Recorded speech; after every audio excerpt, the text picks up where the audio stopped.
Hi friends, recipes കിച്ചണിലേക്ക് എല്ലാവർക്കും സ്വാഗതം. ഞാനിന്ന് വന്നിട്ടുള്ളത് നമുക്ക് ഈദിനൊക്കെ ഉണ്ടാക്കിയെടുക്കാൻ പറ്റുന്ന നല്ല ടേസ്റ്റി ആയിട്ടുള്ളൊരു അറേബ്യൻ പുഡിങ്ങിൻ്റെ റെസിപ്പിയായിട്ടാണ്. ഇൻസ്റ്റൻ്റായിട്ട് ഉണ്ടാക്കിയെടുക്കാൻ പറ്റുന്ന നല്ലൊരു പുഡിങ്ങാണ് കേട്ടോ. വായിലിട്ടാലൊക്കെ അലിഞ്ഞു പോകുന്ന അത്രയ്ക്ക് നല്ല സോഫ്റ്റ് ആയിട്ടുള്ള നല്ലൊരു പുഡിങ്ങാണ്. അപ്പോൾ എന്തായാലും എല്ലാവരും വീഡിയോ സ്കിപ്പ് ചെയ്യാണ്ട കാണുക. അതുപോലെ വീഡിയോ കണ്ടുകൊണ്ടിരിക്കുമ്പോൾ ഇഷ്ടമാണെന്നുണ്ടെങ്കിൽ ആ ലൈക്ക് ബട്ടൺ ഒന്ന് ക്ലിക്ക് ചെയ്യാൻ മറക്കരുത്. ചാനൽ സബ്സ്ക്രൈബ് ചെയ്തിട്ടില്ല എന്നുണ്ടെങ്കിൽ ഒന്ന് സബ്സ്ക്രൈബ് ചെയ്ത് സപ്പോർട്ട് ചെയ്യാനും കൂടെ മറക്കരുത് കേട്ടോ. അതുപോലെ ഫേസ്ബുക്കിലാണ് കാണുന്നതെന്നുണ്ടെങ്കിൽ ഫേസ്ബുക്ക് പേജ് ഒന്ന് ഫോളോ ചെയ്യാനും കൂടെ മറക്കരുത്.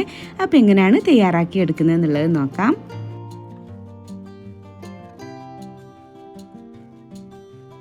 നമുക്ക് ഈ ഒരു പുഡിങ് തയ്യാറാക്കി എടുക്കാൻ വേണ്ടിയിട്ട് ഇവിടെ ഒരു 15ഓളം ബ്രെഡ് പീസ് വേണേ. അപ്പോൾ അതിൻ്റെ ആ ഒരു സൈഡൊക്കെ ഒന്ന് കട്ട് ചെയ്തിട്ട് ആ ഒരു ബ്രൗൺ കളർ ഉണ്ടല്ലോ, ആ മുരിഞ്ഞ ഭാഗമൊക്കെ ഒന്ന് കട്ട് ചെയ്തിട്ട് വൈറ്റ് പോർഷൻ മാത്രം ആക്കിയിട്ട് ഒന്ന് എടുക്കണം. അതുപോലെ തന്നെ നമ്മൾ എത്ര ക്വാണ്ടിറ്റി ഉണ്ടാക്കുന്നുണ്ട് അതിനനുസരിച്ചിട്ടാണ് ഈ ബ്രെഡിൻ്റെ അളവൊക്കെ വരിക. നമ്മൾ എടുക്കുന്ന ട്രേക്ക് അനുസരിച്ചിട്ടാണ്. അപ്പോൾ ഇനി ഇതിൻ്റെ സൈഡൊക്കെ ഒന്ന് കട്ട് ചെയ്തിട്ട് ആ ഒരു വൈറ്റ് പോർഷൻ മാത്രം ആക്കിയിട്ട് വരാം. അപ്പോൾ അതായത് ഞാൻ ആ ഒരു വൈറ്റ് പാർട്ട് മാത്രം ആക്കി എടുത്തിട്ടുണ്ട് കേട്ടോ. ആ ഒരു ബ്രൗൺ കളറൊക്കെ മൊത്തമായിട്ട് കട്ട് ചെയ്തിട്ട് അങ്ങനെ ഒഴിവാക്കി എടുത്തിട്ടുണ്ട്. ഇതൊക്കെ നമ്മൾ ഫസ്റ്റ് ചെയ്ത് വെക്കാം കേട്ടോ. അതുപോലെ തന്നെ നമുക്കിതിലേക്ക് കുറച്ച് ബിസ്ക്കറ്റ് വേണം. അപ്പോൾ ഞാനിവിടെ എടുത്തിട്ടുള്ളത് മേരി ഗോൾഡ് ബിസ്ക്കറ്റ് കേട്ടോ. ഇത് വെച്ചിട്ടാണ് ചെയ്തെടുക്കുന്നത്. അപ്പോൾ ഈ ഒരു പാക്ക് നമ്മൾ വാങ്ങിച്ചാൽ മതി. അപ്പോൾ അതാ ഞാനത് പാക്ക് പൊട്ടിച്ചിട്ട് ഇതുപോലെ ആക്കി എടുത്തിട്ടുണ്ട് കേട്ടോ. ഇതുപോലത്തെ ഒരു ബിസ്ക്കറ്റാണ് അത് ഉണ്ടാവുക. ഇനി ഒരു ടേസ്റ്റ് ഇഷ്ടമില്ലാത്തൊരു അത് എടുക്കണ്ട കേട്ടോ. ബിസ്ക്കറ്റിന് ടേസ്റ്റ് ഇഷ്ടമില്ലാത്തതെന്ന് വെച്ചാൽ അത് ഒഴിവാക്കാം. ഇനി ഇതുപോലെ ഞാൻ ഈ ഒരു ട്രേയിൽ വെച്ചിട്ടാണ് ഇത് സെറ്റ് ചെയ്തെടുക്കുന്നത്. ഇനി നമ്മൾ കട്ട് ചെയ്തെടുത്തിട്ടുള്ള ഈ ഒരു ബ്രെഡ് പീസ് ഉണ്ടല്ലോ, അത് ഇതുപോലെ അതിൻ്റെ താഴ്ഭാഗത്ത് അങ്ങ് സെറ്റാക്കി കൊടുക്കുക കേട്ടോ. നമ്മൾ ഉണ്ടാക്കി വെക്കുന്നതിൻ്റെ മുമ്പേ, പാലൊക്കെ ചൂടാക്കി എടുക്കുന്നതിൻ്റെ മുമ്പേ ഇതുപോലെ ഒന്ന് ചെയ്ത് വെക്കണേ.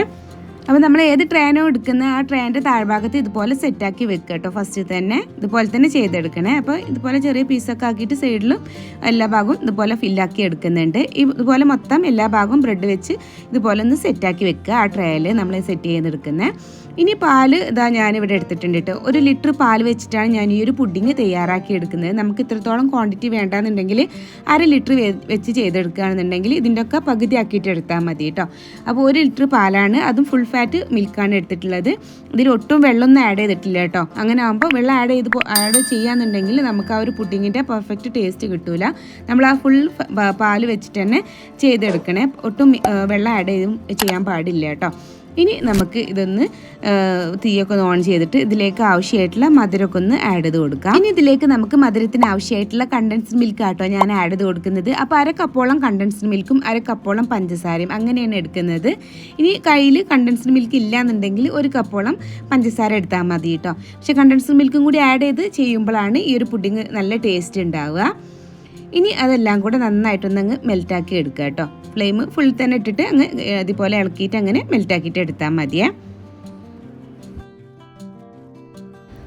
ഇനി നമുക്കിതിലേക്ക് വേണ്ടത് ബേക്കേഴ്സിൻ്റെ കാരമൽ പുഡിംഗ് മിക്സ് ആണ്. ഇത് ഞാനിവിടെ 2 പാക്ക് എടുത്തിട്ടുണ്ട് കേട്ടോ. 65 ഗ്രാമിൻ്റെ 2 പാക്കാണ് എടുത്തിട്ടുള്ളത്. 1 ലിറ്റർ പാൽ ഉപയോഗിച്ചതുകൊണ്ടാണ് ഞാനിവിടെ 2 പാക്ക് എടുത്തിട്ടുള്ളത്. ഇനി നമ്മൾ 1/2 ലിറ്റർ വെച്ചിട്ടാണ് ചെയ്തെടുക്കുന്നത് വെച്ചാൽ 1 പാക്ക് എടുത്താൽ മതി. അതുപോലെ തന്നെ ഇതിൻ്റെ ഉള്ളിൽ ഇതിൻ്റെ ആ ഒരു കാരമൽ സിറപ്പും ഉണ്ടാവും, അതുപോലെ തന്നെ അതിൻ്റെ ആ പൗഡറും ഉണ്ടാവും കേട്ടോ. രണ്ടും വരുന്നുണ്ട്. അപ്പോൾ നമുക്ക് ഈ ഒരു കാരമൽ സിറപ്പ് ആവശ്യമില്ല. അതിന് പകരം നമുക്ക് ആ ഒരു പൗഡർ മാത്രം യൂസ് ചെയ്താൽ മതി കേട്ടോ. അതങ്ങ് മാറ്റി വെക്കാം. അപ്പോൾ ഈ ഒരു 2 പാക്ക് വെച്ചിട്ടാണ് നമ്മൾ ഈ ഒരു പുഡിങ് റെഡിയാക്കി എടുക്കുന്നത്. ഇപ്പോൾ ഇത് ആ ഒരു പഞ്ചസാരൊക്കെ നന്നായിട്ട് മെൽറ്റായിട്ട് വന്നിട്ടുണ്ട്. ഇനി നമുക്ക് ആ ഒരു കാരമൽ മിക്സ് ഇതിലേക്ക് അങ്ങ് പൊട്ടിച്ചിട്ട് ഇട്ട് കൊടുക്കുക കേട്ടോ. അപ്പോൾ 2 പാക്കും ഒന്നിച്ചിട്ട് അങ്ങ് ഇട്ട് കൊടുക്കാം. പാലൊക്കെ നല്ലപോലെ ചൂടായി ഇങ്ങനെ തിളക്കാനായി വരുമ്പോഴാണ് നമ്മളിത് അതിലേക്ക് അങ്ങ് ഇട്ട് കൊടുക്കേണ്ടത്. എന്നിട്ട് നന്നായിട്ട് മിക്സ് ചെയ്തുകൊണ്ടേ ഇരിക്കുക കേട്ടോ. ഫ്ലെയിമൊക്കെ ഫുള്ളിൽ തന്നെ വെച്ചാൽ മതി. അപ്പോൾ നന്നായിട്ട് മിക്സ് ചെയ്ത് കുറച്ച് ടൈം ഇതുപോലെ തന്നെ അങ്ങനെ മിക്സ് ചെയ്തുകൊണ്ടിരിക്കുക. ഒരു 6 മിനിറ്റോളൊക്കെ ഒന്ന് ഇത് കുക്ക് ചെയ്തിട്ട് എടുക്കണം കേട്ടോ. നന്നായിട്ട് മിക്സ് ചെയ്തുകൊണ്ടിരിക്കുക ഇതുപോലെ. അപ്പോൾ കുറച്ച് കഴിയുന്നതോട് കൂടിയിട്ട് പാലിങ്ങനെ തിളച്ച് പൊങ്ങാനൊക്കെ തുടങ്ങും. അപ്പോൾ ഫ്ലെയിം സിമ്മിലോട്ട് മാറ്റിയിട്ട് ഇതുപോലെ അങ്ങനെ ഇളക്കിയിട്ട് വീണ്ടും ഫ്ലെയിം കൂട്ടിയിട്ടിട്ട് വീണ്ടും ഇതുപോലെ അങ്ങനെ പൊക്കി അങ്ങനെ വരുമ്പോൾ പിന്നെയും കുറച്ച് അങ്ങനെ ചെയ്തിട്ട് നമുക്കൊരു 6 മിനിറ്റോളം അത് നന്നായിട്ടൊന്ന് കുക്കാക്കിയിട്ട് എടുക്കണേ. ഇപ്പോൾ ഒരു 5-6 മിനിറ്റോളം ഞാൻ ഇതുപോലെ ചെയ്തെടുത്തിട്ടുണ്ട്. ഈ ഒരു രീതിയിലാണ് നമ്മളിതൊന്ന് ചെയ്തെടുക്കേണ്ടത് കേട്ടോ. ഇപ്പോൾ ഇത് ഏകദേശം റെഡിയായി വന്നിട്ടുണ്ട്. ഇനി നമുക്ക് ഫ്ലെയിം അങ്ങ് ഓഫ് ചെയ്തിട്ട് ഈ ഒരു ചൂടോട് കൂടിയിട്ട് തന്നെ നമുക്ക് എന്ത് ചെയ്യണം, നമ്മൾ നേരത്തെ സെറ്റാക്കി വെച്ചിട്ടുള്ള ആ ഒരു ബ്രെഡ് ഉണ്ടല്ലോ അതിലേക്ക് അങ്ങ് ഒഴിച്ചു കൊടുക്കണേ. അപ്പോൾ ആ ഒരു ചൂടോട് കൂടിയിട്ട് തന്നെ അതിൻ്റെ മുകളിലോട്ട് ഇതുപോലെ അങ്ങ് ഒഴിച്ചു കൊടുക്കുക. എന്താ വെച്ചാൽ തണുത്ത് വരുന്നതോട് കൂടിയിട്ട് പെട്ടെന്ന് സെറ്റായി വരും. അതുകൊണ്ടാണ് നമ്മളിതുപോലെ ചൂടോട് കൂടിയിട്ട് തന്നെ ഇങ്ങനെ ഒഴിച്ചു കൊടുക്കുന്നത് കേട്ടോ. പെട്ടെന്ന് അതിൻ്റെ മുകളിൽ എല്ലാ ഭാഗത്തേക്കും അങ്ങ് ഒഴിച്ചു കൊടുക്കുക. ആ ഒരു ബ്രെഡ് ഒന്നങ്ങ് സോക്കായി വരുന്നത് വരെ കേട്ടോ. ഇനി അതിൻ്റെ മുകളിൽ ആ ഒരു ബിസ്ക്കറ്റ് മൊത്തമായിട്ട് അങ്ങ് സ്പ്രെഡാക്കി കൊടുക്കുക. ഇനി ആ ഒരു ബ്രെഡിൻ്റെ മുകളിലും ആ ഒരു മിക്സ് ഇതുപോലെ അങ്ങ് ഒഴിച്ചു കൊടുക്കുക കേട്ടോ. അതും ഒന്ന് സോക്കാവാൻ വേണ്ടിയിട്ടാണ് ഇതുപോലെ ചെയ്ത് കൊടുക്കുക. എന്നിട്ട് വീണ്ടും അതിൻ്റെ മുകളിൽ ആ ബ്രെഡ് കട്ട് ചെയ്തെടുത്തിട്ട് അങ്ങ് വെച്ച് കൊടുത്താൽ മതി. പിന്നെ ആ മിക്സ് അതിൻ്റെ മുകളിൽ അതുപോലെ അങ്ങ് ഒഴിച്ചു കൊടുക്കുക കേട്ടോ. ആ ബ്രെഡ് മൊത്തം അങ്ങ് സോക്കായി വരുന്നവരെ അങ്ങ് ഒഴിച്ചു കൊടുക്കുക. ഇനി ഇതൊരു 15 മിനിറ്റ് ആകുമ്പോഴേക്ക് ഒന്നും ഫുള്ളായിട്ട് സെറ്റായിട്ട് വരും കേട്ടോ. അപ്പോഴേക്ക് നമുക്ക് ഇതിലേക്കുള്ളൊരു ഫ്രഷ് ക്രീം ഒന്ന് സെറ്റാക്കി എടുക്കാനുണ്ട്. അതെങ്ങനെയാണെന്നുള്ളത് നോക്കാം.